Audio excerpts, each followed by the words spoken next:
আসসালামু আলাইকুম স্যার। ওয়ালাইকুম আসসালাম। স্যার, আমার একটা প্রশ্ন ছিল। হ্যাঁ, অবশ্যই, বলো কি প্রশ্ন।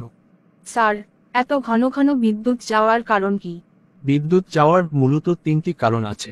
1 নম্বরে শাটডাউন, দ্বিতীয়ত যান্ত্রিক ত্রুটির কারণে ট্রিপ, এবং 3 নম্বরে লোডশেডিং। শাটডাউন কি? শাটডাউন হলো বিদ্যুতের কোনো কর্মী লাইনে কাজ করার সময় যখন লাইন বন্ধ করে। যান্ত্রিক ত্রুটির কারণে ট্রিপ কি? আচ্ছা, শোনো তাহলে। জনসাধারণের জানমালের নিরাপত্তার কথা চিন্তা করে প্রত্যেকটি এলাকার লাইনের গোড়াতে একটি করে অটোমেটিক সুইচ লাগানো থাকে, যার কাজ লাইনের কোনো ত্রুটি দেখা দিলে স্বয়ংক্রিয়ভাবে লাইনের বিদ্যুৎ সরবরাহ বিচ্ছিন্ন করে দেওয়া। বৈদ্যুতিক লাইনের উপরে যদি কোনো গাছপালা পড়ে অথবা বৈদ্যুতিক লাইনের তার ছিঁড়ে যায়, সেক্ষেত্রে স্বয়ংক্রিয়ভাবে লাইন বন্ধ হয়ে যাবে। স্যার, লোডশেডিং কি? আচ্ছা, শোনো তাহলে।